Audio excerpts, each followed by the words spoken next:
There's a place in South America right now where you can pick up a seashell, a real one, fossilized in stone, standing 3 miles from the nearest ocean and 2 miles above sea level. That's not a museum exhibit.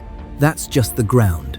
Over the next few minutes, I'm going to show you exactly how a desert, this dry, this cracked, this seemingly ancient in its bareness, was once the floor of a warm, shallow sea. And I'll show you the evidence geologists actually use to prove it, not guess it. Because this isn't folklore. This is written in the rock itself, layer by layer, like pages in a book nobody's opened in millions of years. So here's the real question. If oceans don't just get up and leave, what happened here? Let's start with what the desert looks like today. Cracked clay pans, salt flats that stretch to the horizon like frozen snow, wind that's been sculpting the same dunes for centuries. It feels like the least oceanic place on Earth. But scientists, digging just a few feet down, keep finding the same strange thing over and over. Marine fossils, not scattered randomly, but in distinct bands, like tide lines frozen in time. That alone should stop you in your tracks. Now here's where it gets genuinely strange, and where researchers still argue. Some of these seabeds sit at elevations higher than most mountain ranges in Europe, which means something didn't just drain the water away. Something lifted the entire ocean floor into the sky. If you're the kind of person who likes figuring out puzzles like this before the answer's handed to you, this channel is exactly where you want to be. Hit subscribe, because the next layer of this story gets even stranger.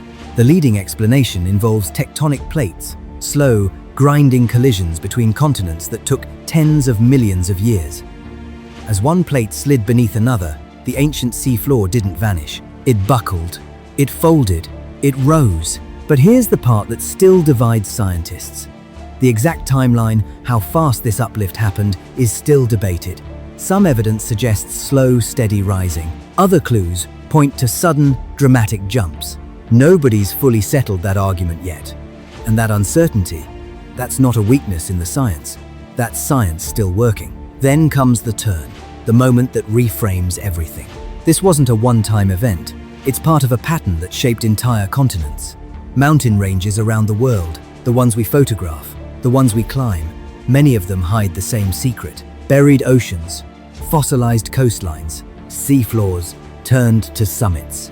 The desert isn't an exception to how our planet works. It's proof of how violently, how patiently, the Earth rearranges itself. So the next time you see a photo of a barren, sunburned desert, look again. That silence isn't emptiness, it's aftermath.